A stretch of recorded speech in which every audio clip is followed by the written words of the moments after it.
మహానాడు జరిగిన ప్రతిసారి మీరు ఇదే వేషధారంతో కల్పిస్తారా?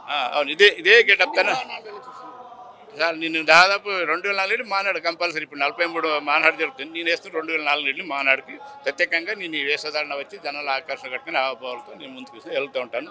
అలాగే మళ్ళీ ఈ జరుగుతున్న ఇప్పుడుండే ఇప్పుడు ఎట్లుందంటే సార్, 2014లో మనది గవర్నమెంట్ వచ్చింది. 2019లో మళ్ళీ నేను ఉన్నాను అంటే నాకు అవకాశం ఏంటి, మాట తప్పని మెడ తప్పనని చెప్పి వైఎస్ఆర్ రెడ్డి ముందుకు రావడం జరిగింది.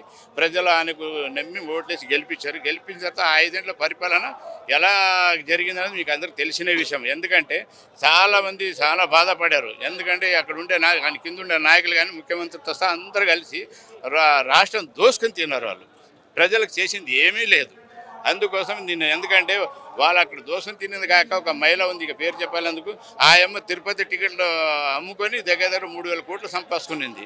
ఆయమ్మ ప్రజాసేవకుడు అంటే ఇప్పటికి చంద్రబాబు కానీ ఎవరు కానీ ఇష్టం లేకుండా మాట్లాడుతుంది అన్న పర్సనల్గా.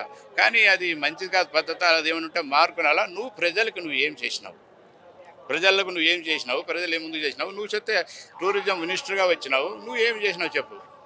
నాది ఏదో చేసి ముందర ఎదుటిని విమర్శించి మాట్లాడు కాదు. మీ నాయకుడు ఏం చేసిండు, ప్రజలకు మీరు ఏం చేశారు చెప్పండి.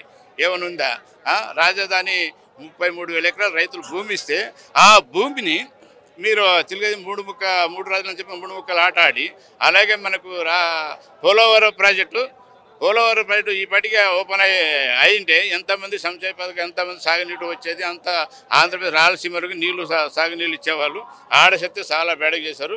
ఇప్పుడు ఏమంటే 2024లో చాలా మంది ఇంకా ఇలాంటి నాయకులు. మీరు ఎన్టీఆర్ వేషధారణలో అంటే ఎన్టీఆర్ అమలు చేసినటువంటి సంక్షేమ పథకాలు ఏమైనా వివరిస్తూ ఉంటారా? అది ఇచ్చాడు కదా. ఇచ్చిన పథకాలు ఏమన్నా అంటే ₹2 బియ్యం ఆయన రాగానే ₹2 నిరుపేదల కోసమే తెలుగుదేశం పార్టీ ఆయన అక్కడ పెట్టాడు. చూడండి, ఒక చక్రం పెట్టాడు, ఒక గుడిసెలు పెట్టాడు, ఒక నేగలు పెట్టాడు. ఏమి ఎందుకని దానికి అర్థం ఏముందండి? పేదలు. రైతు అంటే నేగలు అంటే రైతు, గుడిసె అంటే పేదోడు, చక్రం అంటే చక్రం తిప్పి అన్ని విధంగా చూసుకునే వ్యక్తి ఎన్టీఆర్ రామారావు గారు. అది ముందుకు తీసుకుని అదే అడుగుజాడులో నడుస్తున్నాడు చంద్రబాబు నాయుడు గారు.